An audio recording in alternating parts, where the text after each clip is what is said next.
안녕하세요. 생물 강사입니다. 핵심 강의 진행할게요.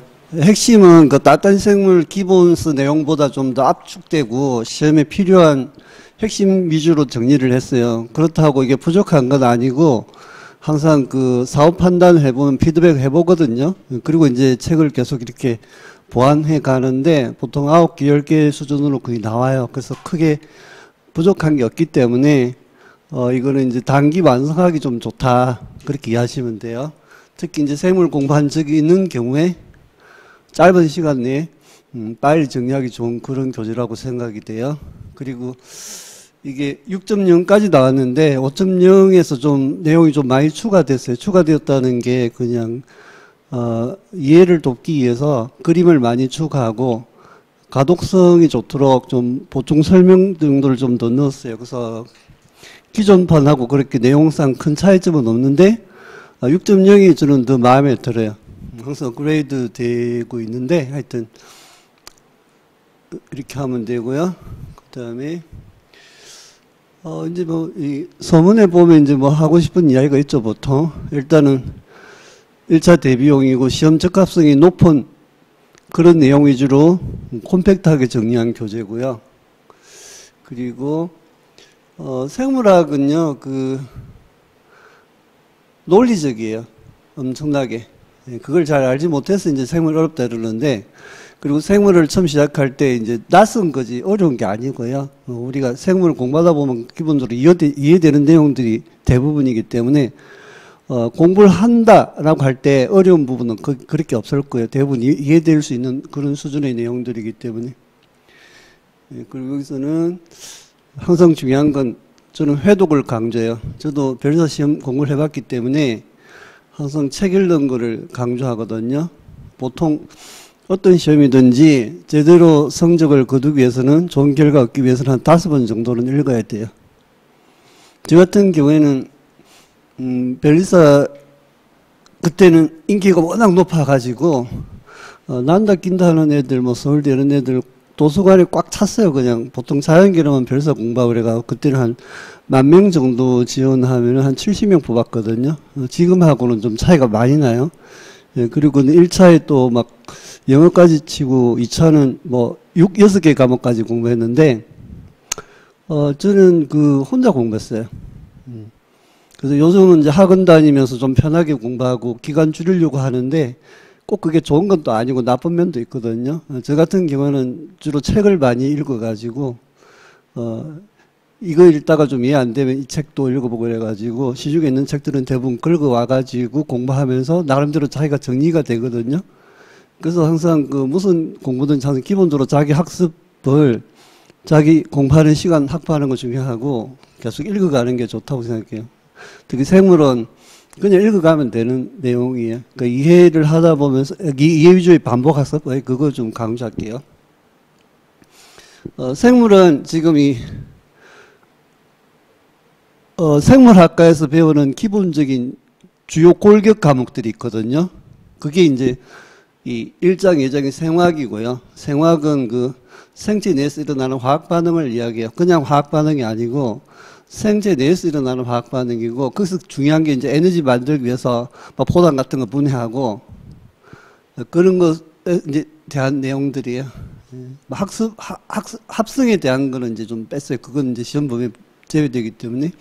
그래서 강합성 이런 거, 항상 나오는 게 강합성이죠. 그리고 세포 생물학은 세포 구조 기능하고 관련된 것들 이렇게 쭉 주제가 나오고요. 그 다음에 유전학. 이거는 나오다가 또 좀 뜸한데,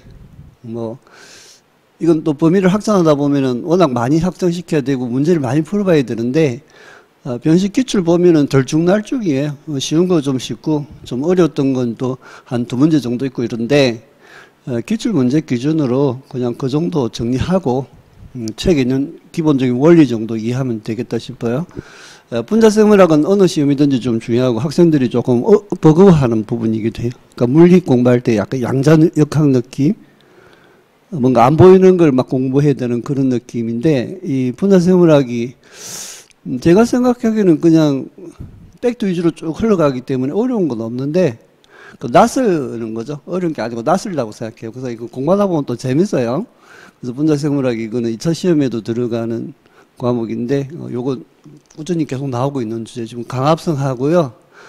분자생물학은 항상 꾸준히 나와요. 그래서 나중에는 이 좀 범위를 한정해가지고 좀 집중 정리해야 될 경우에 이제 이 파트 빼먹으면 안 된다. 이거예요. 그리고 이제 분자생물학 실험.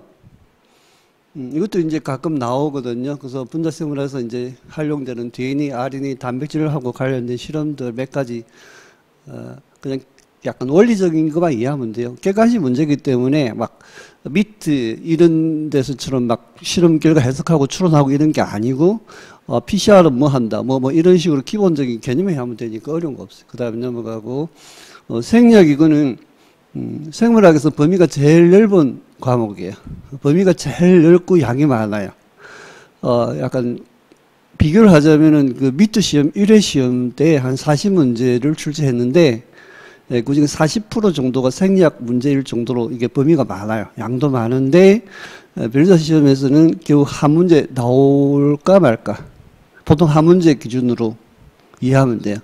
여기서 이제 어떤 게 나올지 몰라요. 근데 일반적인 생리학 시험은 이제 호르몬 내분비계라고 하거든요. 내분비계하고 신경계 부분이 주로 나와요. 이 부분이 집중적으로 중요한데, 변리사는 요 내분비계하고 소화 부분 언급이 많이 내더라고. 소화 부분을. 그리고 순환계 좀 이렇게 되고 이렇게 했는데, 뭐 기출 문제는 또 보시면 대강 트렌드가 있으니까 나중에 기출 문제 풀면서 피드백하면 되겠고요. 면역학은 굉장히 한동안 뜸했었는데 코로나 이후로 문제가 연속해서 계속 나오다가, 그러니까 최근에 이제 약간 주목받고 있는 부분이 면역학 파트예요. 그리고 그냥 한 문제 정도 나온다 생각하고 정리해야 될 필요가 있어요. 그리고 생식 발생은 거의 안 나와요. 최근에 발생 문제 한 개 나왔는데 계속 안 나왔던 주제거든요.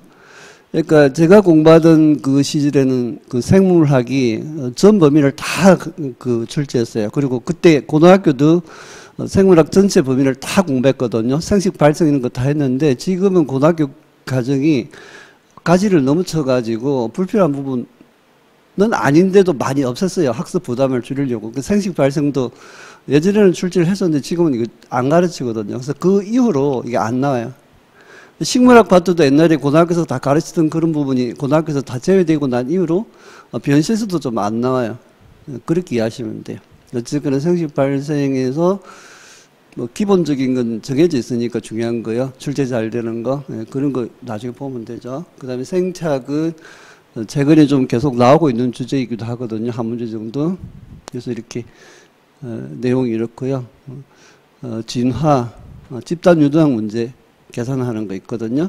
그것도 좀 중요한 주제에 꼭 집어서 공부해야 된다고 하면 요거 쪽 챙겨봐야 돼요. 그리고 분류 부분은, 분류는 확장을 하려면 내용이 워낙 많아요. 그러니까 보통 지구상의 미생물 중에 세균 있고 원생생물 있고 균류, 그다음에 식물, 동물 이런 게 있는데, 분류에서 특히 이제 잘 출제되는 파트가 동물이거든요. 동물. 그러니까 뭐 국내 이렇다 할 시험은 공무원 시험하고 미트 시험하고 지금 피트 시험 없어졌지만, 그런 시험에서 주로 다룬 부분이 동물 파트에서 동물 분류하는 것이에요. 근데 변시는 최근에 식물 개통수 문제 하나 나오고 나서 그걸 이어가지고 또 그 다음 사람이 또 그 이어받았는데, 다 뭐냐면 속식식물에 대한 거, 속식물의 개통수, 속식물의 외떡식물, 싹떡식물 물어보고, 속식물에서 중복수정이 특징인데, 그게 이제 정자 한 개에 극핵 두 개 만나는 그거를 계속 연이어가지고 쭉 꼬리에 꼬리를 물고, 뭐 그렇게 출제되었다는 것이에요. 근데 분류에서는 이제 꼭 챙겨야 될 거는 식물, 동물 정도 책에 나오는 정도 이해하면 되겠다 싶어요. 대강 이렇게 흐름이 진행될 거예요. 그리고 그 출제 빈도 보면은 이렇게 한 12개 파트 나왔으면 보통 아파트 있죠. 여기 한 7개, 6개 정도 나와요. 여기. 그러니까 생화학하고 이게 생화학이거든요.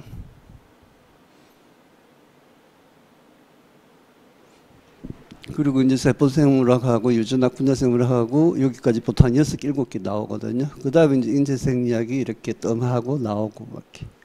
면역학. 최근에 좀 나왔었어요. 생식 발생 딱 한 문제 나왔고, 생태학, 진화, 분류 이렇게 쭉 나오고 있어요. 그래서 이런 거 공부하면 되고, 생물을 어떻게 할 것인가. 일단은 가볍게 읽어가는 게 중요하다. 이렇게 흐름을 가지면서. 이해되고 안 되고의 문제보다도 이해하면서 읽어가는 게 좋은데 딱히 이해 안 되는 부분도 또 없어요. 그래서 어쨌거나 쭉 읽어가는 거, 흐름을 타고 그 진도를 맞춰가지고 계속 진도 나가는 게 중요하다는 거예요. 그리고 개념 이해하는 거는 항상 중요하죠.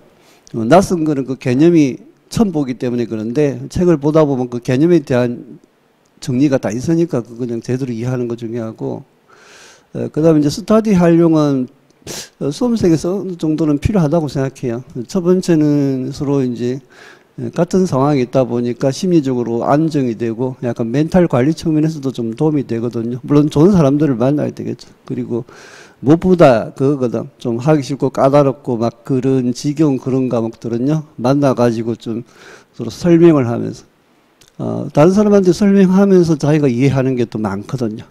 설명을 하면서 또 이렇게 뭐 생활에 너무 이렇게 부담 안 주는 선에서 좀 이런 거 활용해도 괜찮다고 싶어요. 저 같은 경우는 스터디 좀 활용을 많이 했죠.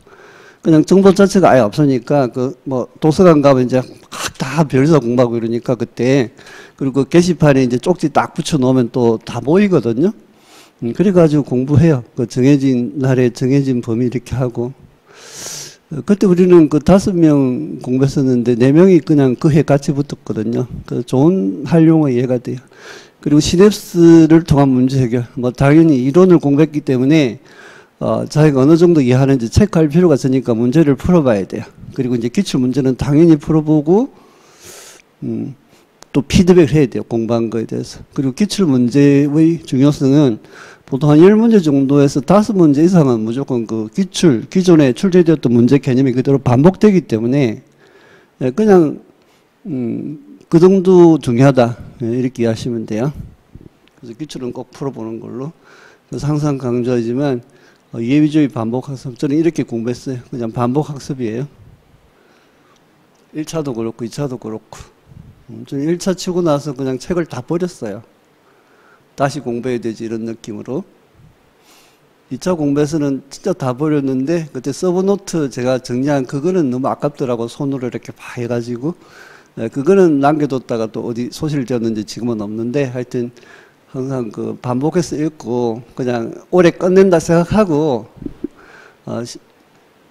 책 버릴 각오하고 시험 치고 나서 그렇게 반복해서 보는 걸로 들어갈게요. 첫 번째는 생물의 구성 물질이에요. 그 딱 생각해보면 인체 구성하는 거죠. 사람도 생물이니까. 그러니까 기본적으로 물 공부할 거죠. 그리고 무기염류 같은 거, 뭐 마그네슘, 눈 떨리면 마그네슘 필요하니까 마그네슘 같은 거, 무기염류 공부할 거고, 그 다음에 이제 기본적으로 근육, 단백질 이런 거, 단백질, 탄수화물, 핵산, 지질 이런 거 공부할 거고, 그걸 공부하는 파트가 이 파트예요. 그리고 생물 공부할 때 항상 기본적으로 첫 시간에, 그리고 생물학 서적 항상 챕터 1에서 다루는 게 생물이란 무엇인가, What is life거든요. 그거에 대해서는 이제 우리가 경험적으로 저번에 무생물적인 거 막 돌멩이라든지 막 이 건물 이런 거 무생물적이잖아요. 로봇 이런 거. 우리가 다 알거든요. 감으로. 그렇지만 생물이 뭐냐 이러고 보면 막상 좀 애매하죠. 정의 자체가. 그래서 생물학자들이 생물을 한 가지로 정의하기는 그렇고 이런 여러 가지 특징들을 지니고 있다 이거예요. 그게 지금 테이블 정리된 거예요. 그래서 개체 유지 속성도 있고 종족 유지 속성도 있다는 거예요. 첫 번째는 가장 기본적인 건 이거예요. 세포로 구성되어 있는 존재는 지구상에 생물밖에 없잖아. 세포가 기본적인 구조적인 단위고 생명 현상이 관찰되는 기능적인 단위예요. 그리고 세포가 모여서 조직이 되고, 그러니까 같은 종류의 세포들이 모여가지고 세포 덩어리 조직이 되고, 조직이 모여가지고 어떤 3차원적인 형태를 지닌 기능을 가진 그런 구조, 뭐 위, 뇌 이런 기관이 되고, 그 다음에 같은 기능하는 기관들이 모여가 기관계를 이루고, 그게 이제 개체가 되는 것이에요. 물질대사 개념은 이게 생화학의 그냥 기본적인 그 테마가 물질대사예요, 물질대사. 물질대사는 화학반응인데 생물체 내에서 일어나는 화학반응을 물질대사라고 그래요. 생명체 내에서 일어나는 물질대사는 화학으로 따지면은 발열반응, 흡열반응 이런 게 있잖아요. 어떤 물질을 부숴가지고 분해해가지고 에너지 만드는 거는 발열반응이었죠. 에너지 뽑아내는데 그게 이제 동화라고 그래요. 동화가 동화하고 그다음에 이제 합성하는 거 있죠. 몸집이 커지는 건 몸에 단백질 막 만들어 가지고 늘어나고 이런 건데 뭐 합성하는 걸 동화라고 그러고 분해하는 걸 이화라고 그래요. 죄송해요. 분해하는 걸 이화라고 그러고 합성하는 걸 동화라고 그래요. 그다음에 자극에 대한 반응은 외부 자극에 대해서 항상 반응하는 거 기본적인 생물의 특징이에요. 식물이 빛이 있는 쪽으로 굽어 자란다든지 우리 어두운 곳에 가면 눈동자가 좀 커진다든지 잘 안 보이니까 그런 거. 소리 나면 깜짝 놀란다든지 다 그런 거고요. 내부 환경 일정하게 유지한다. 이것도 중요하죠. 뭐 체온이 한 36.5도에서 37도 유지된다든지 이런 특징들 이야기예요. 그게 이제 기본적으로 체온이 유지되어야 되는 이유가 우리 인체 구성하는 그 물질 대사 수행하는 게 효소계고 효소계가 단백질 계열이에요. 근데 단백질이 온도가 변하면은 활성이 변하거든. 액티비티가.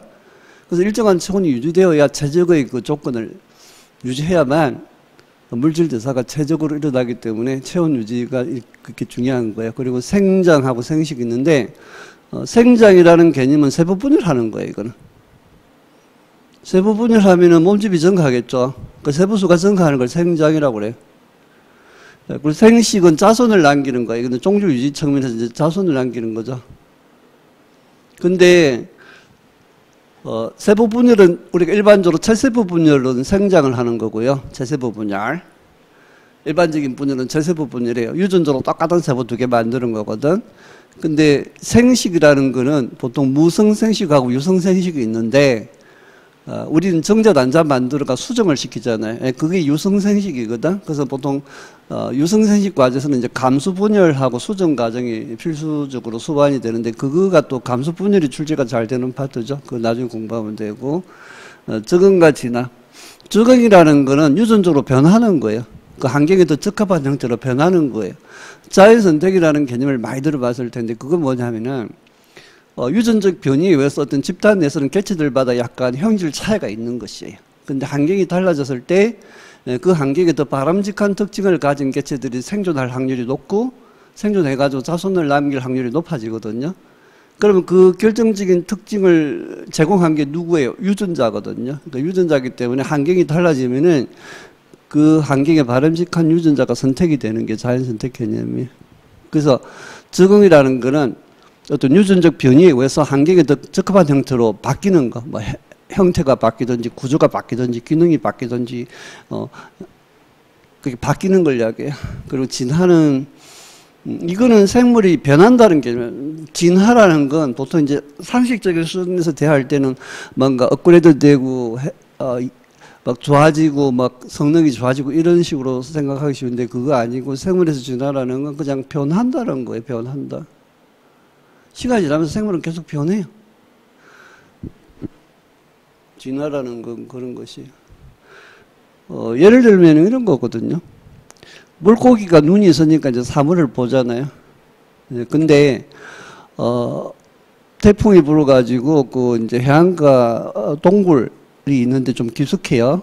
근데 물고기가 거기 가둬진 거야. 그럼 걔들이 정식을 쭉 하고 자손을 남기다 보니까 빛이 없어요. 빛이 없다 보니까 눈이 그 외계를 봐야 되는데 그거가 불필요한 거죠. 예, 어두우니까 완전히. 그럼 눈이 돼야 돼요. 보통 그런 물고기가 있거든요. 예, 그런 게 진화예요. 그러니까 진화라는 건 그 환경에 좀 바람직하도록 변하는 것이에요. 고래도 원래는 그 하마류하고 같은 그런 계열의 사지동물이었거든요. 근데 물에 가가지고 이제 그 적응하다 보니까 다리가 없어지고 지느러미 생기듯이 이렇게 진화는 변하는 거를 진화라고 그래요.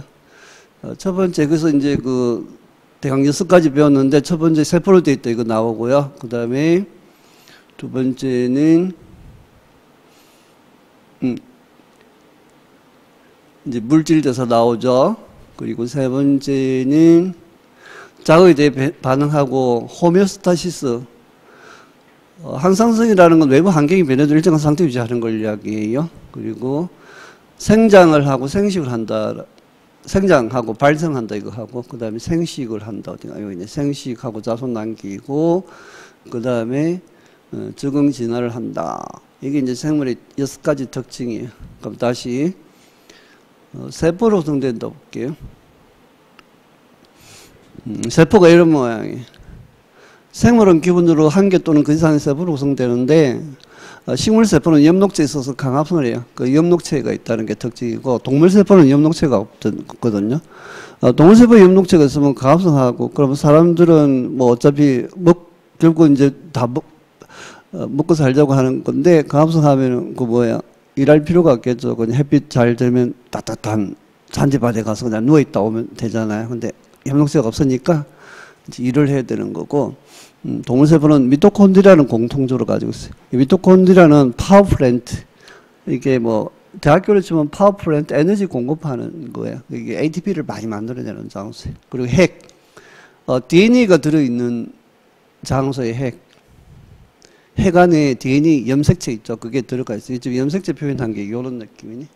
여기 염색체가 들어있어요. 근데 세균은 핵이 없어요. 핵이 없고요. 그냥 DNA가 세포질에 노출되어 있는데 그게 크기가 이렇게 차이가 나요. 이렇게. 그 세포 한 개로 생물인 경우가 있어요. 뭐 대장균, 효모 이런 건 단세포 생물이거든요. 아메바, 주신벌레, 뭐 유골레나 연두벌레. 근데 단세포 생물은 몸이 여러 개 세포로 되어 있는 거, 푸른 곰팡이, 붉은 빵 곰팡이 뭐 이런 것들, 성게, 개구리, 사람 뭐 이런 거 넘어가고. 세포라고 되어 있는데 세포는 그럼 특징이 뭐냐면 기본적으로 세포막으로 둘러싸여 있어요. 그러니까 세포 외부하고 내부하고 구분이 돼야 되는데 세포막이라는 구조물이 세포 내부를 둘러싸고 바깥 환경하고 이제 경계를 이루고 있고요. 그 세포 내부에는 유전 물질인 DNA가 들어있어요. DNA가 들어있어요. 그리고 효소계 이용해서 물질을 산다는 게 기본적인 특징이에요. 그러니까 지구상의 생물이 워낙 많고 세포 구조 기능이 다 차이 나더라도 가장 기본적이고 공통적인 건 요거예요. 세포막으로 둘러싸여 있죠. 혈관에 보통 DNA 있고 효소계 이용해서 물질을 사요. 합성하고 분해하고 이런 거. 그래서 또 보면 이제 피부 조직은 세포 덩어리인데 그 세포 한 개를 뽑아 보니까 핵이 있고 세포막이 있고 그 핵 안에 이제 염색체가 있는 것이에요. 염색체는 DNA하고 단백질로 되어 있거든요. 염색체 이제 DNA하고 단백질로 되는 거 더 풀어서 보니까 이렇게 DNA에 이제 유전자가 있더라는 이야기예요. 그리고 진핵생물은 핵으로 둘러싸인 그 DNA 핵으로 둘러싸여 있어요. 이렇게. 그러니까 핵막 안에 DNA가 들어있다는 거예요. 그리고 오른쪽 가운데는 이제 그 DNA 이중나선 구조 다 알죠. 이건 요새 뭐 초등학생들도 다 알던데 오른쪽으로 이렇게 빙 돌아가잖아요. 오른쪽으로. 오른나선이 이렇게 돌아가죠. 오른쪽으로 이렇게 돌아가죠. 이중나선이고. 이걸 자세히 이제 풀어보면은 이중가닥이 이렇게 되어 있고 DNA 구성하는 염기가 4가지거든요. 이게 이제 A, G, C, T 4가지 염기가 어떤 특정한 서열로 순서대로 배열되어 있는 게 이 DNA 구조예요. 이게 이제 정보를 지니고 있는 거예요. 전산학에서 따지면 0, 1, 1, 0 뭐 이런 게 하나의 정보가 있듯이 A, C, C, A, A 이런 게 이제 어떤 정보예요. 아미노산을 지정하는 정보를 지니고 있어요. 그 유전체라는 표현은 최근에 굉장히 많이 사용되는 용어인데 유전체. 유전자는 유전자 낱개 한 개를 이야기하고요. 유전체라는 건 그 세포든 그 개체든 그 지니고 있는 유전자 전체 모든 유전자들의 집합을 유전체라고 그래요. 그리고 세포슬은 생물의 구조적 기능도 다지고 세포고 기존에 있는 세포로부터 세포 분열을 통해서 만들어진다는 게 세포슬이에요. 예, 그리고 현재의 모든 생물은 공통조상에서 유래되었어요. 그걸 루카라고 해요. 루카. 가장 최근에 공통조상 세포 한 개로부터 진화가 일어나가지고 다양한 생물이 되었다는 거예요. 그래서 지구상 생물들이 다양하지만 공통조상에서 유래됐기 때문에 공통적인 특징들이 많이 있어요. DNA 유전 정보가 단백질로 발현되는 그 시스템이라든지 해당 과정이라고 해가지고 세포 내부에 포당이 이제 분해되는 과정이 모든 생물이 다 가지고 있다든지 그런 게 공통적인 조상에서 왔다는 하나의 근거가 돼요. 그리고 요 그림이 중요한 건 이거예요. 요 그림을 이해하셔야 돼요. 이렇게. 이 공통조상에서 유래해가지고 이제 시간적으로 이렇게 갈라지는 거예요. 이렇게. 원본이 있는데 이게 이제 좀 갈라지는 거예요. 이렇게. 여기 이제 이게 박테리아 있죠. 이게 진정세균이에요. 그리고 가운데 이거 있죠. 이렇게. 여기 아키야 이거는 이제 고세균이에요. 이제 이 오른쪽에 이게 유캐리ot이 진핵생물이거든요. 그래서 지구상 생물은 크게 세 가지 도메인이 있죠. 고등학교에서도 요새는 이제 3도메인을 가르치는데 이게 3도메인 시스템이거든요. 워낙 유명해요. 그러니까 우리가 예전에 막 생물 다 그 중학교, 고등학교 때 배울 때 종속, 과목, 강문계. 생물의 기본적인 단위 종하고 종이 좀 비슷한 종들끼리 모여서 좀 비슷한 속들이 모여서 과, 목, 강, 개 이런 식으로 흘러가는데 개보다 더 큰 시스템이 3도메인이고 이 그림은 꼭 기억하셔야 되는 그림이에요. 요거. 그 다음에 DNA하고 유전자는 가장 기본적인 그 개념이다 보니까 첫 시간에 하는 거예요. 일단 DNA에 유전 정보가 있다고 하는데 유전 정보 한번 볼게요. DNA는 생물 형질을 결정하는 유전 정보가 있다. 이 사람 머리카락하고 이 사람 머리카락 좀 색깔 다르고 눈색이 다르고 키가 다르고 이런 게 다 유전자가 결정하는 거잖아. 그런 걸 형질이죠, 형질. 형질을 결정하는 유전 정보가 있는데 이 DNA 염기설이 있죠. DNA 염기설이 이 유전 정보예요.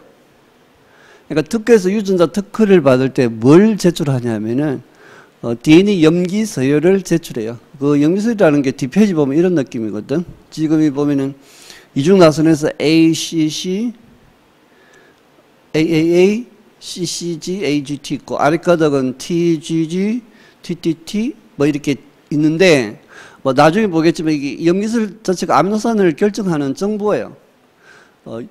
TGG가 이제 암호화 과정에서 이제 UGG 이렇게 RNA 전사되면 이제 이렇게 되고 UUU, GGC, UCA 이런 식으로 어떤 정보가 이거예요. 그 유전 암호 보면은 나중에 리보솜이 이제 단백질 만들 때 mRNA를 쭉 읽어갈 텐데 염기 3개씩 꺼낼 거야. 그래서 UGG 이러면 보면은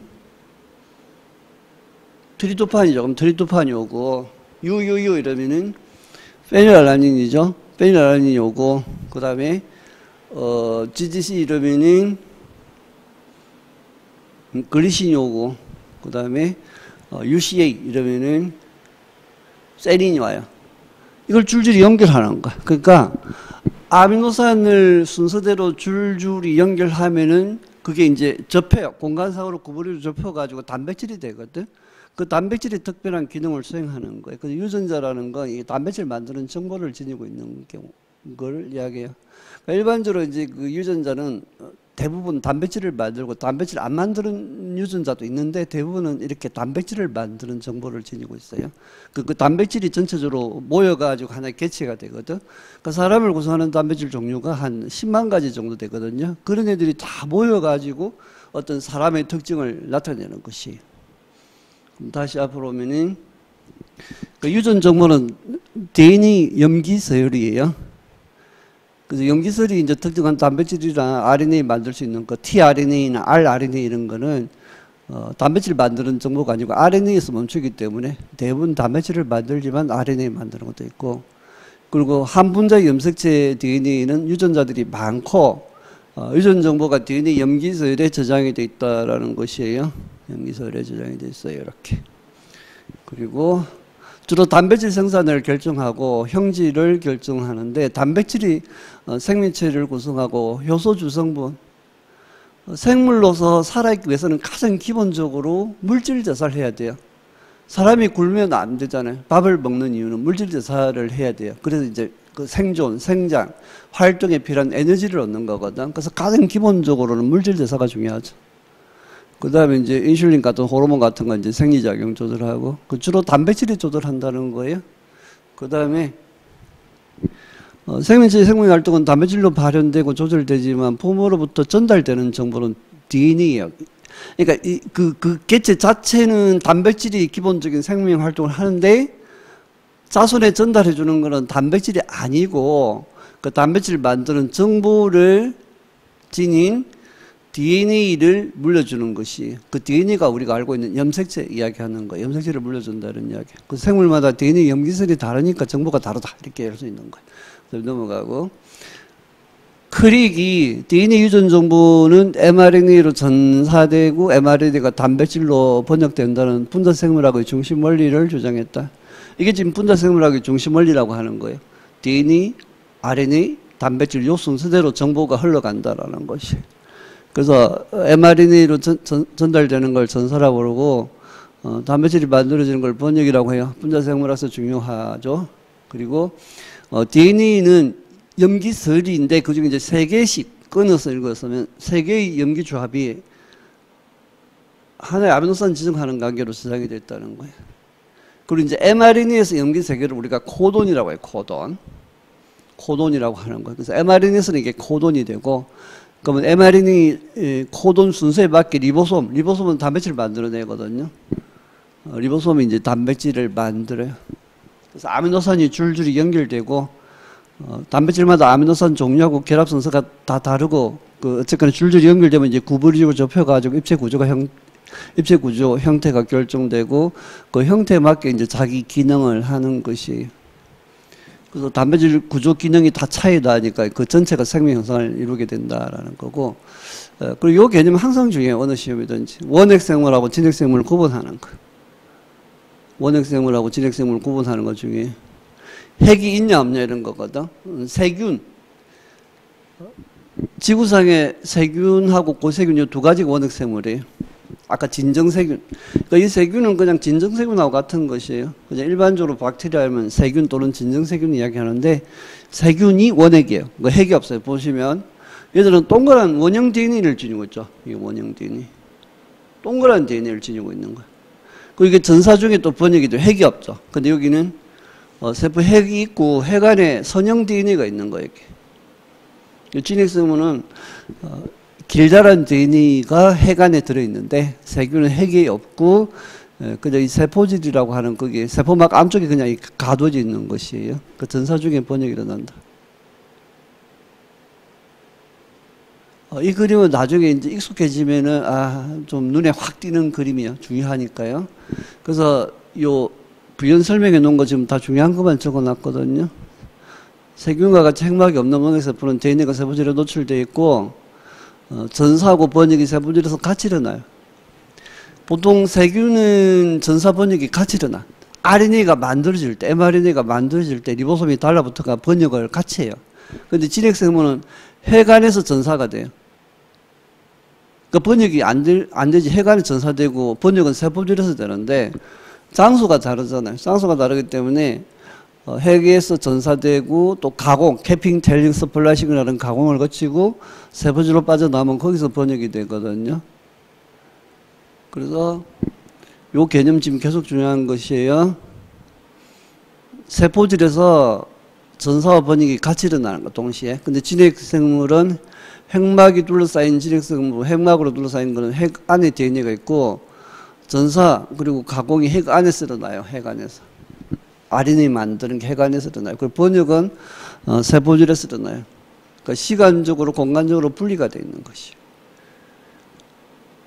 그래서 mRNA 합성은 핵 안에서 일어나고, 이게 이제 핵을 빠져나와 가지고 세포질에서 번역이 된다. 조직화는 단세포 생물은 세포 한 개가 하나의 생명체지만, 단세포 생물들은 여러 개 세포로 되어 있고, 그 세포들이 조직화되어 있어요. 그러니까 세포가 모여 조직이 되고, 조직이 모여 기관이 되고, 기관이 또 연관된 애들이 모여가 기관계가 되고, 또 서로 다른 여러 기관계들이 모여서 개체가 되는데, 보통 동물하고 식물에서 그 히르키, 조직화 상태를 구분할 때 낮은 단계에서 높은 단계로 갈 때 세포, 조직, 기관, 기관계, 개체, 동물은 이렇게 구분하고, 식물은 세포, 조직, 조직계, 기관, 개체. 그러니까 기관계가 없죠. 조직계가 대신 있죠. 이게 이제 특징인 것이. 그냥 열흘타 정도 흐름만 보시면 돼요, 이거는. 그래서 이거는 이제 인체 기준으로 수정란. 여러분들도 그 단세포였던 시절이 있었죠. 그 옛날에 단세포였다가 이제 수정란이 되었다가 분열을 막 해가 세포가 늘어나요. 세포가 늘어나.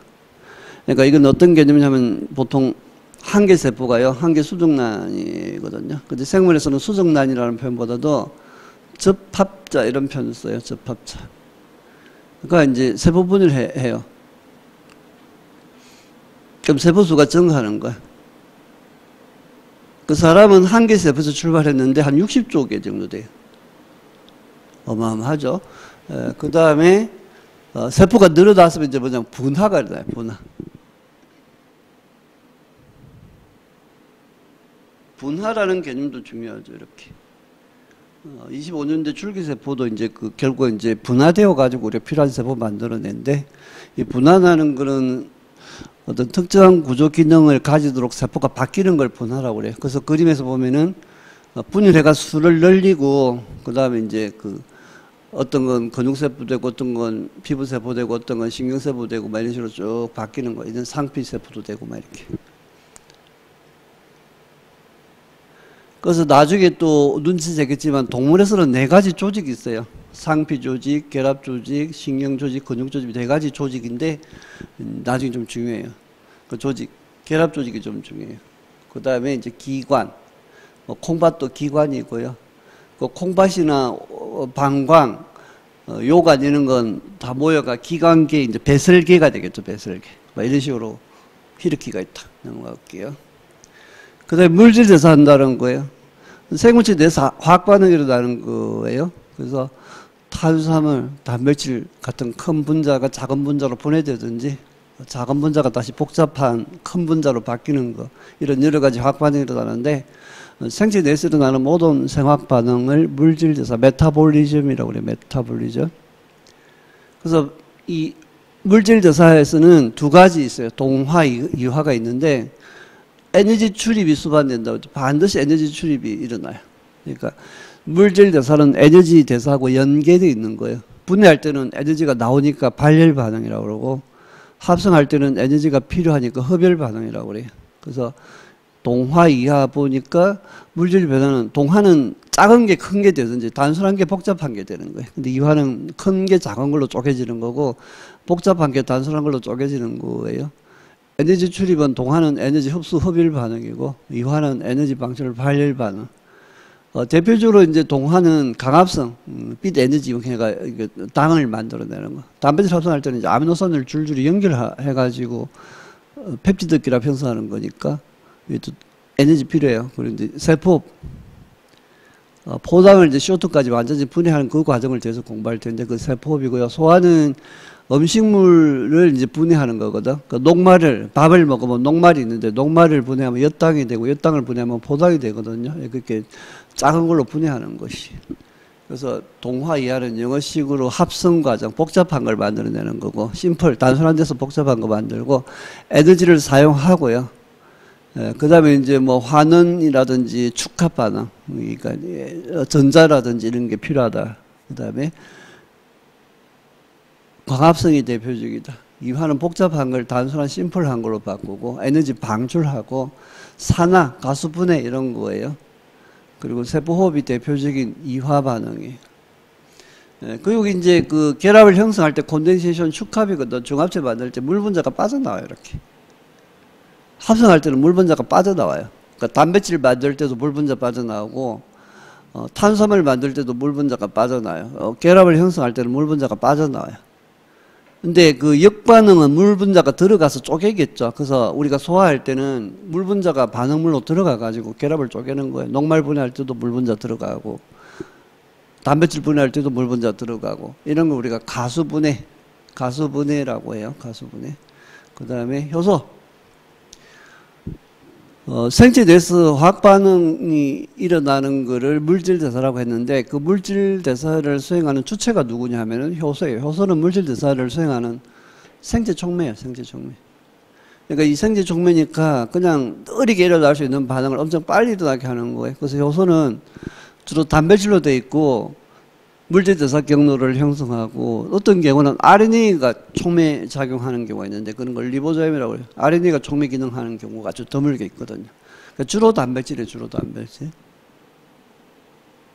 옛날에 1983년도 이전에는 효소는, 모든 효소는 단백질이다 이렇게 가르쳤어요. 그게 생물학의 그 정석이었거든요. 근데 1983년 이후에 RNA가 촉매 기능하는 그런 게 발견되고 나서 그 촉매 효소들이 모두 단백질인 건 아닌 걸로 바뀌었어요. 그래서 일부 RNA가 효소 촉매 작용을 하는 경우도 있다. 그 다음에 효소마다 반응 특이성이 있어요.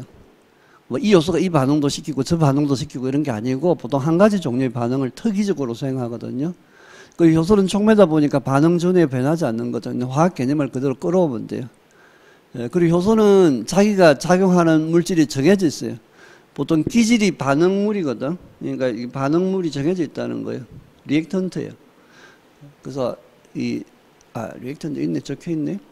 화학에서 반응물, 생성물 이렇게 구분할 때 효소도 반응물에 작용해가 생성물 만드는데 효소가 작용하는 반응물을 그냥 기질이라고 그래요. 반응물 이런 표현 안 써요. 그래서 기질이고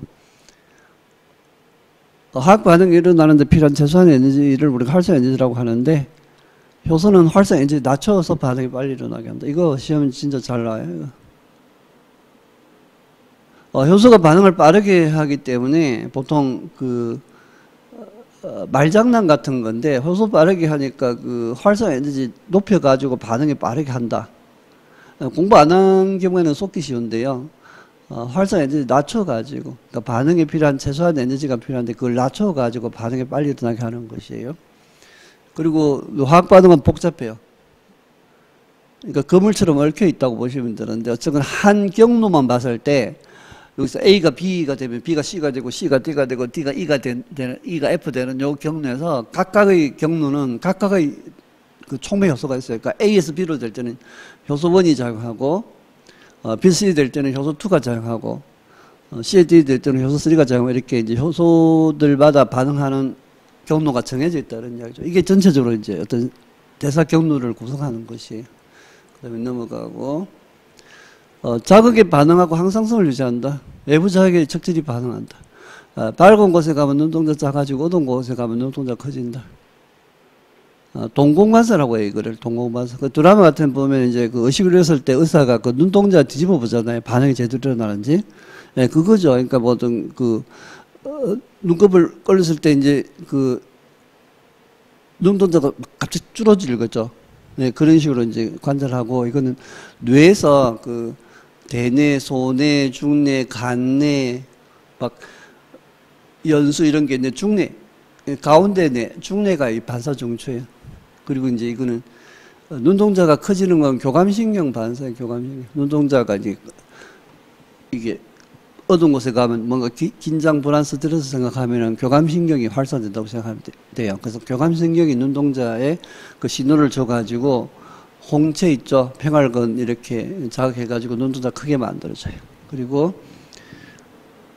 식물 파트가 최근에 막 나오고 이제 호르몬 이런 거 막 관심 가지고 있는 학생들도 있는데 뭐 너무 지엽적인 그런 거 신경 쓸 필요가 없어요. 어쨌거나 이제 식물에서 엄청 중요한 건 이거거든. 옥신이라는 호르몬이 있어. 옥신. 식물 줄기가 빛의 방향으로 굽어 자라게 하는 거예요. 옥신. 그러니까 이거 뭐냐면은 식물은 빛을 받아야만 살 수 있는 것이에요. 강압을 해야 되니까. 빛을 못 받으면 식물은 죽게 돼요. 그래서 식물은 기본적으로 줄기가 빛을 무조건 찾아가요. 뭔 말인지 알겠죠? 그러니까 뭐 이렇게 건물벽이 있고 창문이 있고 빛이 들어오면은 이 화분을 키우면은 이렇게 자라잖아요. 이렇게 자라잖아. 이걸 굴광성이라고 그래요. 굴광성. 그 굴광성은요, 이런 느낌이거든. 이렇게 해가지고 옥신이 보통 줄기 끝부분에 균등하게 분포하는데 빛이 오는 방향으로 이게 부터 반대쪽으로 옥신이 이렇게 모여요. 그래서 이제 옥신은 세포를 길쭉하게 늘려주는 작용이 있거든. 그래서 빛을 반대쪽에서 이게 세포를 길쭉하게 늘어주는 거야, 이렇게. 그래서 여기는 좀 짧고 이래가지고 빛의 방향으로 굽어 자라게 돼 있거든요. 하여튼 굴광성, 옥신. 그냥 핵심적인 키워드. 그리고 이제 엡시단 이것도 중요하거든요. 식물에서. 기공을 닿게 하는 거예요. 기공. 입의 뒷면에는 기공이라는 게 있어요. 사람은 입, 배 이쪽으로 호흡을 하잖아. 공기 들어오고 나가고 콧구멍 이렇게. 근데 식물은 입의 뒷면에 보면 기공이라는 게 가지고 그 공매세포 두 개가 이제 열렸다 닫혔다 이러면서 이제 공기가 들어왔다 나왔다 이러거든요. 이산화탄소가 들어오고 산소가 나가고 이렇게 되는데 건조할 때는 자기가 지니고 있는 수분을 잃어버릴 수 있어요. 그 수분 손실을 방지하려고 기공을 닫는데 이게 이제 식물 부분에서 앱산이라는 애가 중요해요. 앱산. 아브시스산, 앱산 이렇게 하는데 이런 게 중요해요. 그러니까 단편적인 지식, 도토리 지식은 좀 중간중간에 주워 놓으면 돼요. 도토리. 자에 대해 반응하는 건 이제 식중식물 대표적이죠. 자기 오니까 이렇게 움직여가지고 움츠려가지고 탁 가둬버리고. 보통 식중식물은 자라는 환경 자체가요 영양분이 부족해요. 늪지대 같은데 부족하거든. 그러니까 특히 이제 식물 생장에 중요한 요소가 그 질소예요, 질소. 근데 그 토양에 질소가 부족하기 때문에 생장이 굉장히 느린 편이에요, 식중식물은. 근데 진화를 이렇게 한 거예요. 그 단백질원으로 이제 동물을 이렇게 곤충을 이렇게 분해하면은 그 아미노산 같은 거, 질소 같은 게 풍부하니까 생장이 좀 잘 되거든요. 이렇게. 그 다음에 항상성. 항상 일정한 상태 유지하는 거. 외부 환경이 바뀌더라도 내부 항상 일정하게 유지하는 거를 우리가 항상성이라고 그래요. 항상성. 이건 누가 조절하냐면은 신경계하고요. 내분비계, 호르몬이 있죠. 이게 이제 협력해요, 협력. 나중에 이제 공부하면 알 거고. 그 항상성이라는 건 일정한 상태 유지해야 되니까 설정값이 있죠. 셋 포인트가 있는 거예요. 그 셋 포인트 기준으로 올라가면 내려주고, 내려가면 올라가면 이렇게 되겠죠. 체온이 설정값이 37도라고 하면은, 37도보다 높으면은 땀을 더 흘리고, 피부 혈관 확장해서 열발산 늘리고, 체온이 약간 내려가면 근육 떨고, 물질 대사 더 늘려가지고 열 생성하고 이런 식으로 조절하는 것이에요. 그 인체에서 이제 혈당량은 0.1% 수준이에요. 상식인데 0.1% 수준. 그러니까 1리터에 1g 포당이 녹아있는 그 정도가 0.1%인 것이에요. 체온은 뭐 36.5도, 37도 되고, 체급 비치익은 한 7.4 정도 돼요. 사람의 체액이요. 약 알칼리, 약 알칼리. 그래서 메스컨 같은데 뭐 이렇게 막 나오죠. 약 알칼리, 약 알칼리. 콜라는 굉장히 산성 물질인데 콜라를 마셔도 체액의 피질은 막 안 내려가요. 그 7.4 유지돼요. 왜냐면 그 버퍼링 하는 시스템이 있거든요. 삼투 농도, 이거 이제 생리식염수 다 기억하죠. 0.9% NaCl, 이게 이제 생리식염수 농도거든요. 렌즈 쓰는 학생들은 다 알죠. 이거. NaCl 0.9% 농도하고 책의 그 삼탑이 같아요. 그 다음에 이제 이렇게 유지하고. 근데 이 항상성 조절에는 길항작용. 작용이 반대라는 거예요. 길항적이다. 협동적인 건 서로 협력하는 거고, 길항적인 건 반대. 안티. 음성 피드백. 어떤 자극에 의해서 반응이 일어나면 반응이 그 처음 자극을 다시 억제하는 쪽으로 가는 건데, 이건 이제 예가 있으니까 이제 읽어보면 돼요. 길항작용은 서로 반대되는 요인이 작용하는 거예요. 교감신경이 심장박동을 빠르게 하면은, 우리가 깜짝 놀라면 일단 교감신경이 심장을 빠르게 해요. 근데 그걸 다시 원래대로 회복하려면 다시 느리게 억제하는 애가 있어야 되겠지. 걔가 부교감이에요. 그래서 교감하고 부교감에서 부자는 따를 부자거든. 항상 우리가 안정한 릴렉스된 상태에 있다가요, 갑자기 교감이 그걸 벗어나게 하는 거야. 심장박동 빨리 뛰게 하고 눈동자 크게 만들고 호흡 가빠지고 이런 거는 교감이 하는데, 그걸 다시 원상 회복시키는 게 부교감이다 이렇게 생각하면 돼요. 서로 반대작용으로 일정 상태 유지하고. 그리고 이제 이거 이제 혈당량 조절의 자율신경계도 중요한데, 이건 도토리 지식이니까 그대로 기억하셔야 돼요. 이렇게 혈당량을 높이는 애가 글루카곤이고 혈당량을 낮추는 애가 인슐린인데, 교감신경이 글루카곤 분비를 늘려가지고 혈당을 높일 수도 있어요. 그러니까 혈당이 높아지는 경우는 혈액에 포당이 부족하기 때문에 췌장, 이자였죠. 너의 췌장을 먹고 싶어, 그 애니메이션 있잖아. 그 췌장, 이자에서 글루카곤을 분비해가지고 혈당을 높여요. 근데 교감신경이 작용해도 글루카곤이 분비돼가지고 혈당이 올라가요. 이런 거 이해하시면 돼요. 근데 언성 피드백은 자기 제한적인 거거든. 이건 음성 피드백은 셀프 리미팅이에요.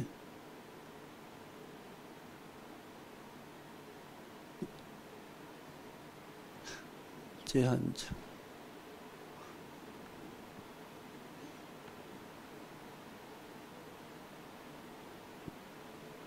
그래서 가장 대표적인 게 그 티록신 분비하는 거예요. 티록신 분비.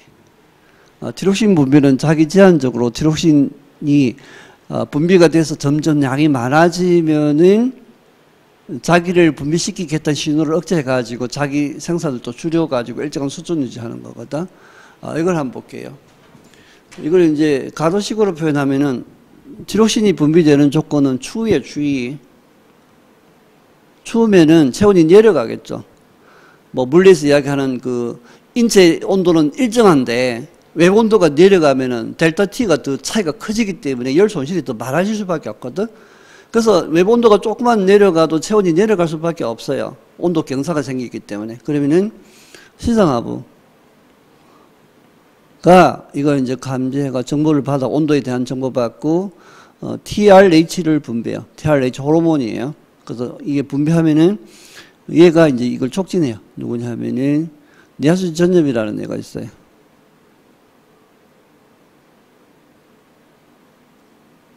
여기 이제 TSH를 분비해요. TSH가 갑상선을 자극해. 그럼 갑상선이 티록신을 만들어요. 이 티록신은요, 어떤 특징이냐면, 우리 인체에서 다양한 호르몬이 만들어지는데, 어떤 호르몬마다 자기가 작용하는 기관이나 조직 좀 정해져 있거든. 브로드 해요. 브로드하지가 않아요. 그러니까 스펙트럼이 좀 정해져 있거든. 좀 좁은데, 이 티록신은 거의 모든 조직 세포에 다 작용해요. 그러니까 우리 인체 호르몬 중에 가장 스펙트럼이 넓은 거예요. 그 대부분의 세포들이 다 티록신 영향하에 있는 거예요. 그럼 이게 뭘 하냐면은, 물질 대사를 촉진해요. 그러니까 대사율을 높인다 이렇게 알고 있으면 돼요. 그러니까 에너지 소비를 늘려주게 하는 거예요. 열 생성 늘려주는 거예요. 이렇게. 그러니까 체온이 올라가겠죠. 근데 이게 계속 분비되면 곤란하죠. 체온이 계속 올라갈 거잖아. 그럼 이걸 억제해줘야 되거든. 그럼 티록신이 충분해지면 이렇게 되겠죠. 해지면 이걸 억제하는 거예요. 분비를 좀 줄이라고 이렇게 억제하는 거, 이렇게 이것도 억제하는 거, 이렇게.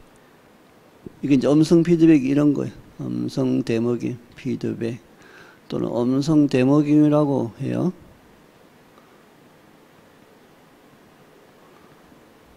음성 피드백, 음성 데머깅. 여기는 전자공학 쪽, 제어 쪽 이런 데서 가장 기본적인 원리잖아요. 그래서 설명 한번 볼게요. 티록신은 대부분의 조직 세포에서 대사율 높이고 열 생성 늘리는 그런 호르몬인데 음성 피드백 통해서 분비가 조절돼요. 추워지면 TRH 분비되고 TSH 분비되고 티록신에서 이제 티록신이 분비되면 이제 열 생성하겠죠. 근데 높은 농도로 축적되면은 앞부분을 억제하는 거예요. 그래서 분비를 줄이고 농도 일정을 유지한다 했죠. 갑상선 기능 저하증이라고 들어봤죠. 갑상선 기능 저하증은 티록신 분비가 적어가지고 기운이 없고 막 무기력해지고, 근데 티록신이 너무 많으면 갑상선 기능 항진증이라고 그래요. 대사율이 높아지고 몸에 열 많고 막 좀 불안한 느낌, 막 이렇게 업셋된 느낌, 자주 화내고 막 이런 거 있잖아요. 그리고 체중이 줄어들어요. 왜냐면 대사율 높이면 몸에 있는 물질이 막 연소가 더 잘 되겠죠. 그런 느낌이 분비가 늘어날 때의 조건이에요.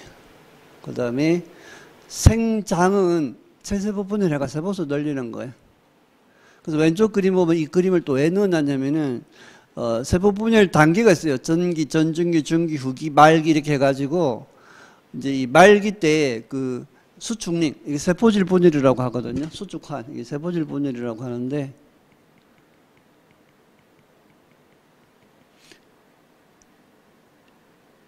여기가 핵이고 여기가 세포질이거든요. 핵 바깥을 세포질이라고 하는데, 이게 이제 반으로 쪼개져 가지고 두 개의 세포로 되는 것이에요. 근데 수축링은 액틴하고 미오신 있죠. 일단 요거 중요하고요. 나중에 세포 골격 공부할 텐데 액틴하고 관련된 거고요. 이거는 동물세포의 세포질 분열 과정에서 관찰되는 거예요. 25년도 문제에 뭐가 나왔냐면은 식물, 쏙식 식물의 발달 과정에 대한 지문에서 액틴 미오신 수축링이 만들어진다. 식물은 이 수축링이 안 만들어져요. 세포판이 형성되거든. 그리고 요 중심체 있죠. 여기가 방주사를 막 뻗었죠. 이렇게. 이게 이제 여기가 방주사 형성하는 애예요. 그래서 세포 분열을 할 때는 이 양쪽에 중심체가 두 개 딱 이렇게 해가지고 방주사를 이렇게 쏘아요. 그러면 염색체가 달라붙어. 그럼 방주사가 이제 짧아지면서 양쪽으로 끌고 가거든요. 그래서 중심체가 방주사 형성해요. 그리고 또 여기 염색체가 분리되기 전에 세포의 중앙면, 지구의 적도가 있듯이 세포의 적도면이 있는데 그게 딱 나란히 배열된 상태에서 반씩 나눠지거든. 그러니까 적도면에 배열되는 식이 있죠. 이 그림 하나가요, 보통 객관식 시험에서 다루는 개념들이 많이 녹아 있어요. 그러니까 그림 하나 보고 나서 이제 나중에 뭐 낯선 지문이 관련된 게 있으면 이 그림을 한번 생각해 보면은 해결이 될 거예요. 그 다음에 이거는 수정란이 만들어져가 분열해가지고 발생. 이 발생이라는 건 수정란에서부터 개체가 될 때까지를 발생이라고 그래요. 태어날 때까지. 그러니까 수정되고 정서단도 수정되고 태어날 때까지를 발생 과정이라고 그래요. 그 과정에서는 이제 여러 가지 일이 있는데 발생한 다음에 이제 몸집이 커지는 건 생장이라고 하는 것이에요. 그 다음에 넘어가고 다세포 생물에서 하나의 수정된 접합자는 세포 분열을 통해서 세포수 늘리고요. 분화라는 건 구조 기능이 다르게 변하는 걸 분화라고 그래요. 그래서 그렇게 개체가 되어가는 거를 디벨롭먼트, 발생이라고 그래요. 시험에서 이제 이 발생 과정을 물어보면 이렇게 상실배, 포배, 낭배. 상실배, 포배, 낭배. 순서. 상실배, 포배, 낭배. 이거 어디 갔지? 나중에 발생할 때 볼 텐데, 시험 관점에서 상실배, 포배, 낭배, 그 다음에 이제 신경이 제일 먼저 만들어지거든. 그래서 상실배, 포배, 낭배. 우리 기출 문제 기준으로 그 줄기세포 있죠? 줄기세포가 여기 포배 보면 여기 있죠. 여기 지금 포배거든. 사람의 포배가 이거예요. 사람의 포배가 이건데, 올해 나온 문제 기준으로 보면 또 배아줄기세포라는 게 있는데, 배아줄기세포가 인체 구성하는 모든 세포 만들거든요. 그러니까 인체 구성하는 세포가 한 220여 가지 세포인데, 배아줄기세포가 그걸 다 만들어내는 거야. 그래서 이 배아줄기세포는 여기서 분리된 거거든. 배반포에 있는 요 세포들이 배아줄기세포예요. 이게 뇌세포이라고 하거든. 이렇게. 옛날에 이제 배아줄기세포가 낭배기에 분리된다 이랬는데, 포배 단계에서 분리되는 것이에요. 이렇게. 그래서 상실배, 포배 다음에 낭배가 올 거예요. 어쨌거나 여기 다시 보면은 분화. 세포 구조 기능이 다르도록 바뀌는 걸 분화라고 그래요. 그 분화의 가장 기본적인 핵심은 인체 구성하는 세포들이 모두 유전자가 똑같아요. 사람이 60조 개 세포들이 있는데 뭐 생세포만 빼면은 유전적으로 다 똑같은 세포들로 이루어져 있는 것이에요. 근데 왜 구조 기능이 차이나냐? 그거는 세포들마다 활동하는 유전자가 달라요. 활동하는 유전자가 다르면 만들어지는 단백질 종류가 다르겠죠? 그럼 구조 기능이 달라지는 것이에요. 그거를 우리가 차등적인 유전자 발현이라고 그래요.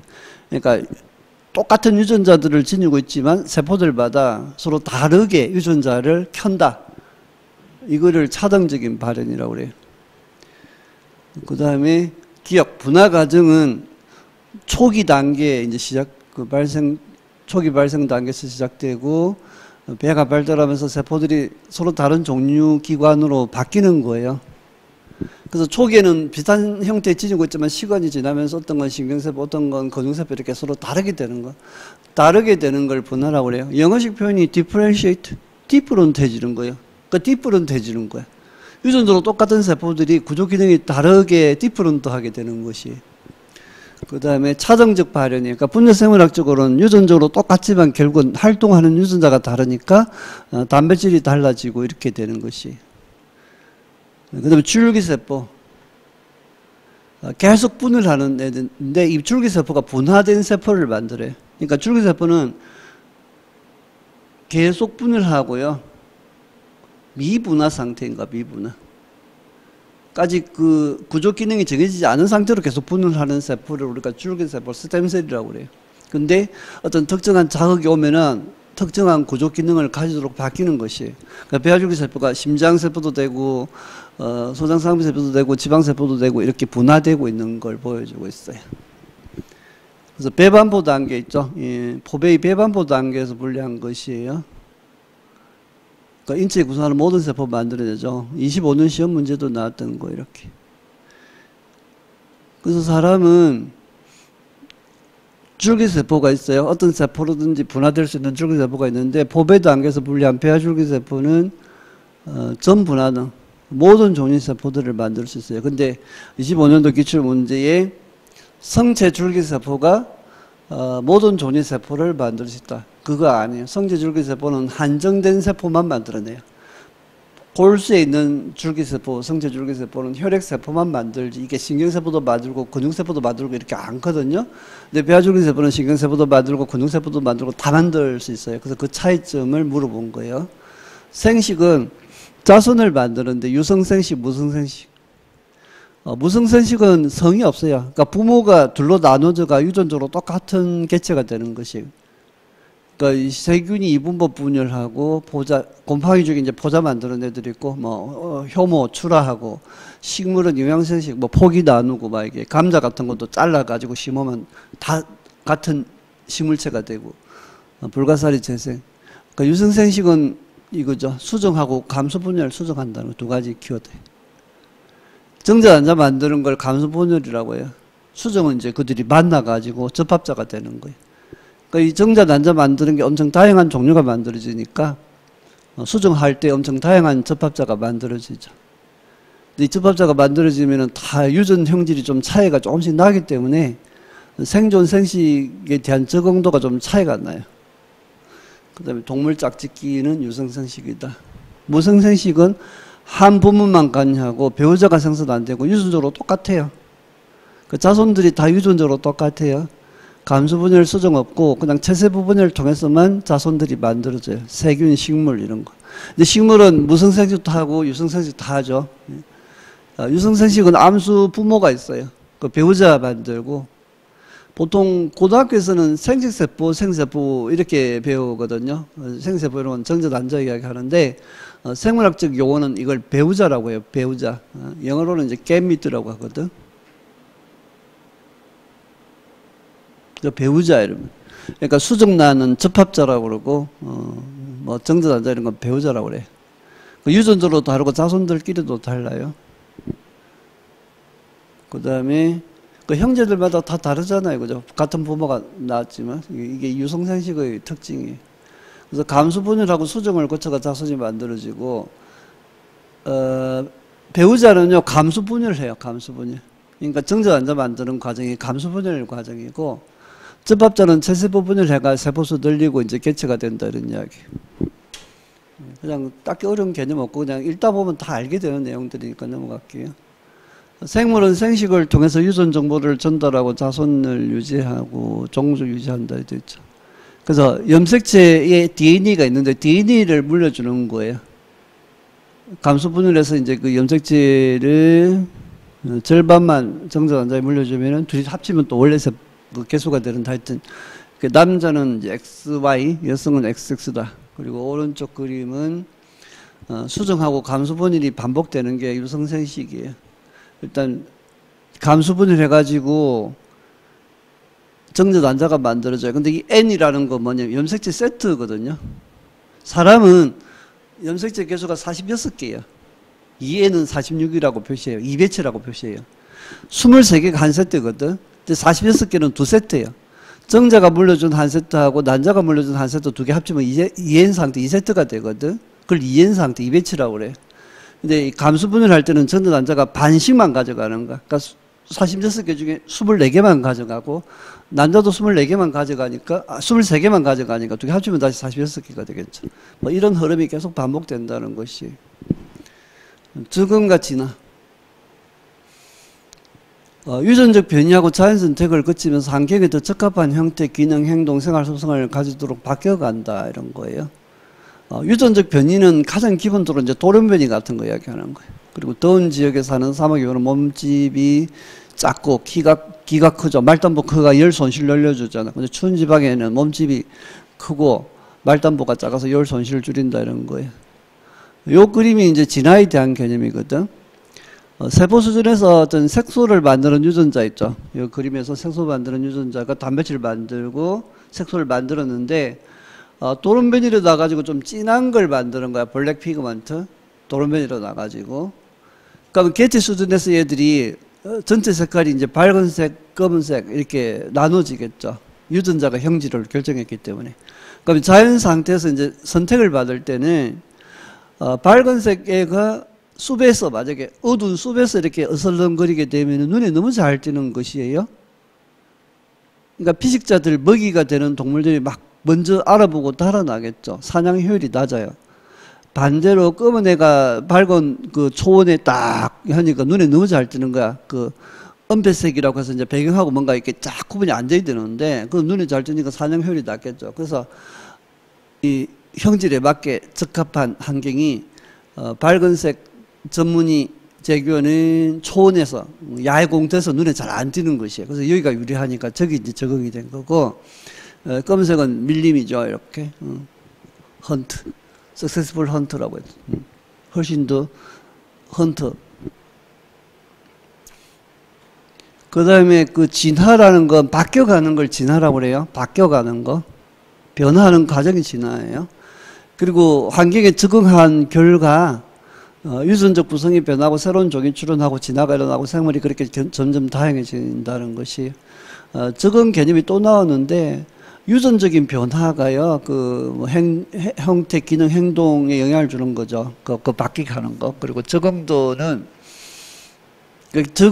적응도, 이 적응도는 진화에서 쓰는 개념인데, 피트니스는 이제 해석을 가가지고 운동하는 거 아니고, 피트니스는 생존, 생식이 유리한 그런 거를 적응도가 높다 이렇게 하거든요. 그래서 생존, 생식 유리한 그런 걸 증가시키는 자연선택의 결과다. 그러니까 자연선택 때문에 적응도가 높은 형질이 선택이 돼가지고 생물이 적응한다 이런 개념이고, 유전적 변이가 결국은 진화 추진력이, 돌연변이가 가장 대표적이에요. 돌연변이, 재조합 이런 거 있는데 그게 이제 진화 추진 원동력이다. 드라이빙 포스예요. 넘어갈게요. 생물 다양성. 지구상 생물이 워낙 다양한데 공통적인 것도 차이 나는 것도 있는데 진화로 설명이 되죠. 공통조상에서 왔기 때문에 공통적인 게 있고 차이 나는 건 또 달라졌어요. 시간이 지나면서 자꾸 변했잖아요. 그게 이제 다양해지는 거예요. 생물체를 구성하는 유전물질인 DNA가 바뀌죠. 그러면 이제 아미노산들도 바뀌니까 진화를 연구할 때 그 같은 조상에서 이제 갈라져 와가지고 서로 좀 달라지게 되면 DNA 염기설이 좀 달라지거든. DNA 염기설이 조금 달라지기 때문에 그걸 비교해 보면 돼요. 그래서 옛날에 서로 갈라졌던 애들은 차이가 좀 많이 나고 최근에 갈라진 애들은 좀 차이가 적게 나고 이런 식으로 진화 개통수를 이렇게 만들어요. 이렇게 그림 보면은. 그 지구상에서 일단 세계 박테리아, 그 진정세균, 고세균, 지력생물 세 개 이렇게 진액 이렇게.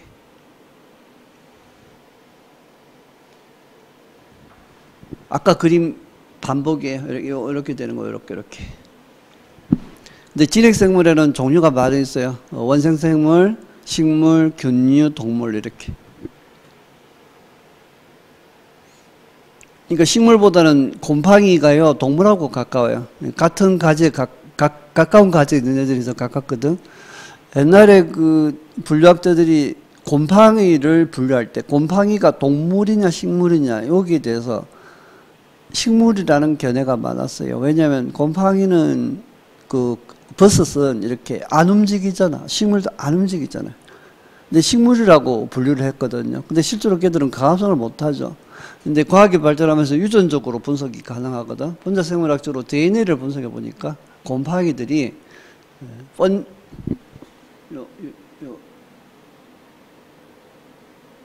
요것도 영어로 읽는 게 엄청 다양해. 번자이, 펑기.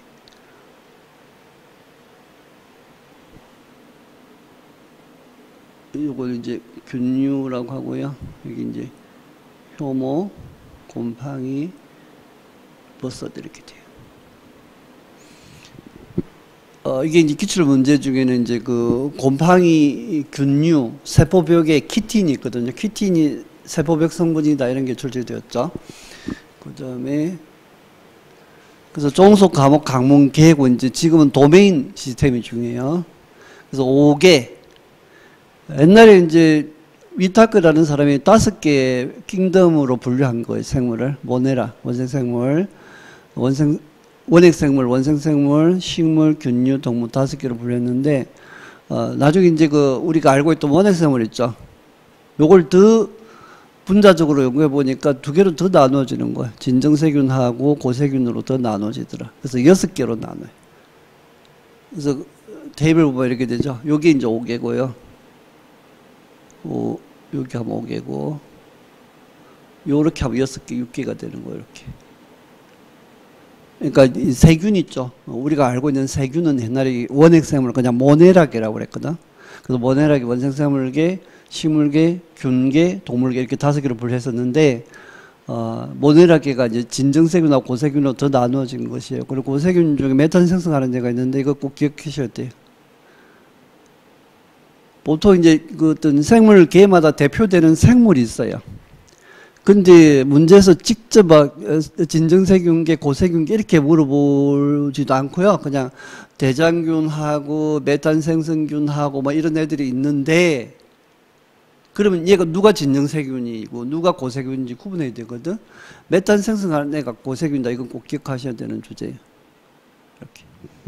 대장균은 진정세균에 속해요.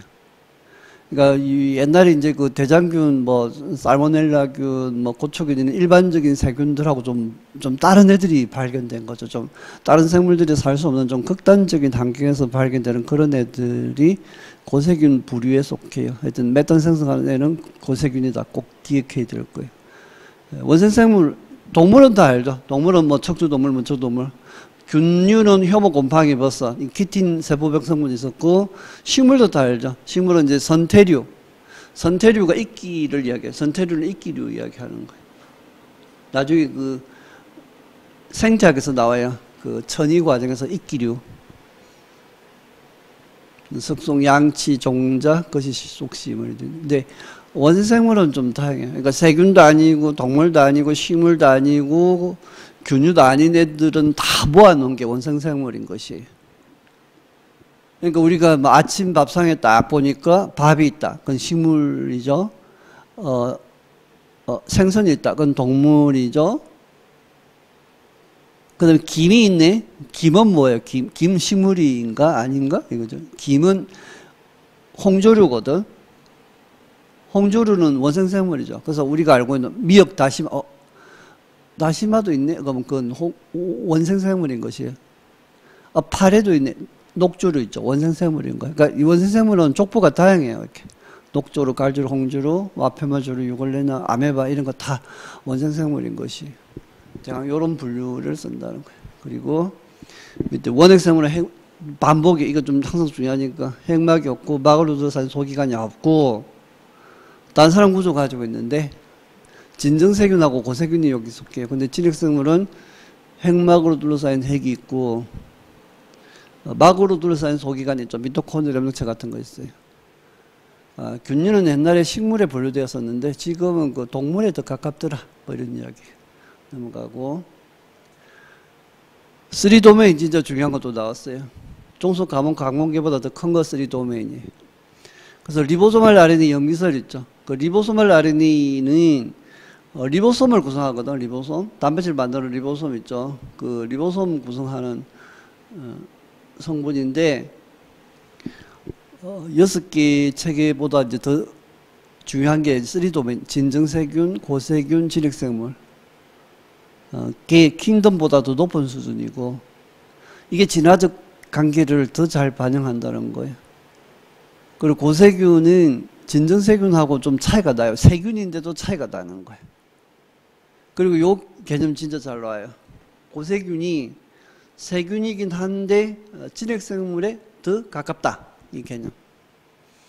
우리가 개통수를 그렸잖아요. 이거 또 그려요. 이렇게 보면은 요렇게 지금 요 개념이 이렇게 되겠죠. 이게 진정세균, 그냥 진정세균 또는 세균이라고 해요. 박테리아니까. 근데 고세균,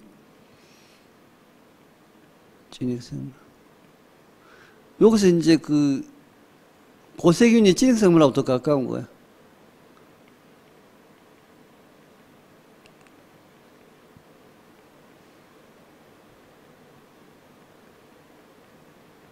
원핵생물이지만 이 말이죠.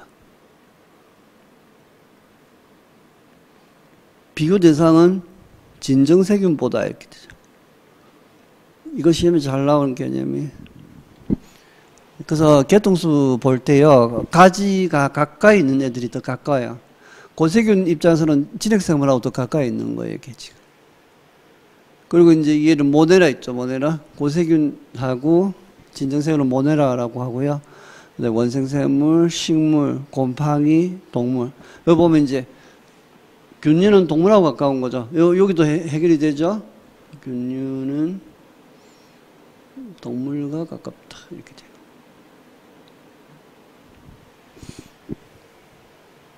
돼요. 그리고 어느 시험이든지 항상 중요한 주제는 꼭 빠뜨리지 않고 정리해야 되는 게 이 테이블이거든요. 지구산 생물을 3도메인으로 나눴는데 얘들이 차이 나는 특징이 있어요. 공통적인 것도 있는데. 첫 번째, 이게 원핵생물이잖아. 원핵생물이니까 핵막이라든지 막성소기관이 없어 있는 원핵생물이니까 진핵은 이게 있는 것이. 세포벽에 펩티도 글리칸 성분을 지닌 건 진정세균밖에 없어요. 진정세균. 그 다음에 막 지질, 우리 세포막 구조 공부할 텐데 보통 지방산이 에스테르 결합을 하고 있거든요. 이게 일반적인 거, 흔한 건데 고세균은 에테르 결합을 하고 있어요. 에테르. 그리고 지방산이 없고 탄화수소 계열이에요. 그리고 가시를 치고 있어요. 이거 기억해야 되고요. RNA 종합소도 출제가 잘 되는 거예요. 진정세균과 고세균은 한 종류고요.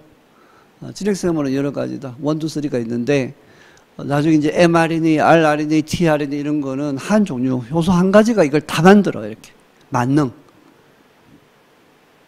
진정세균, 고세균은 한 종류의 RNA 종합효소가 여러 가지 mRNA 다 만드는데 진핵은 1, 2, 3 구분할 거예요. 그래서 1, 2, 3 적어 놓을까? 1, 2, 3.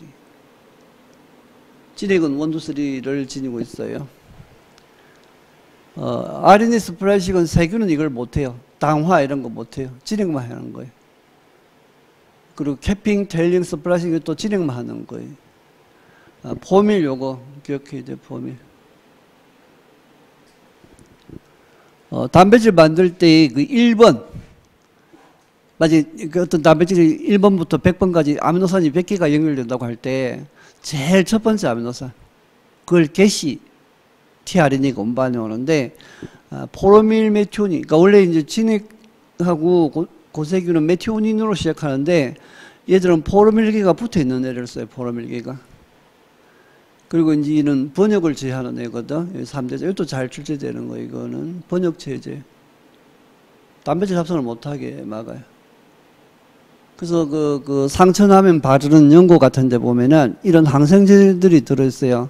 스트레토바이신, 테드라스 알코올, 콜라펜지콜 이런 게 있는데 여기는 세균만 민감해요. 세균만. 상처난 부위 이렇게 항생제 쓰면은 사람에는 작용 안 하고 세균에만 작용하니까 이제 쓰는 거잖아요. 스트레토바이신, 테드라스 알코올, 콜라펜지콜은 번역 제제, 즉 단백질 합성을 방해해가지고 생장을 억제해요.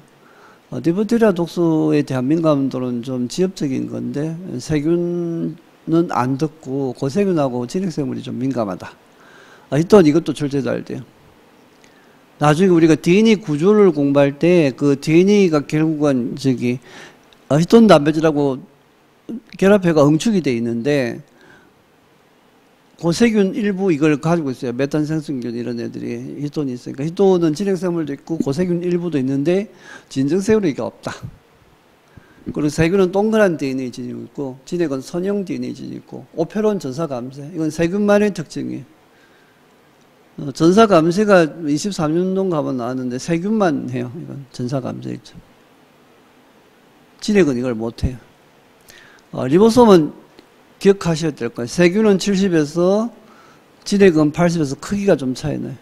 이렇게. 큰 거예요. 80에서. 70은 좀 작고.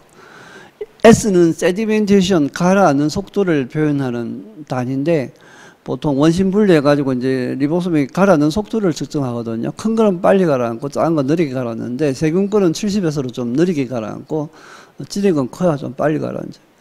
그리고 이제, 이 또 중요하죠. 바이러스 방어에 대한 거, 이거는. 얘들이. 바이러스 방어. 세균도 바이러스 공격을 받거든요. 근데 그 이제 들어오면 바이러스 DNA 들어오면은 지아노소가 세균 그 바이러스 DNA를 분해해요. 쪼개요. 절단해요. 크리스프 캐스는 크리스프 RNA라는 애가 이제 이게 그 세균에서 만들어져 가지고 파지 DNA에 달라붙으면은 캐스가 이걸 또 잘라내거든. 이것도 시험에 출제되었죠. 이것도 중요해요. 그 다음에 RNA 간섭은 진액에서만 작용해요. 이거 노벨상 받은 주제이기도 한데 마이크로 RNA, siRNA 있거든요. 이건 중요해요. 뒤에서 다시 공부하도록 하고 플라즈미드는 다 있네. 그 큰 차이가 없어요. 시험에서. 그래서 크게 굵직굵직하게 좀 잘 출제되는 테마들을 이렇게 약간 체크해 놨으니까 뭐 몇 번 보다 보면 익숙해져요. 그리고 문제 좀 풀다 보면 아 그렇구나 금방 감이 오기 때문에 뭐 이 대입할 때 중요하다 정도 이해하시면 돼요.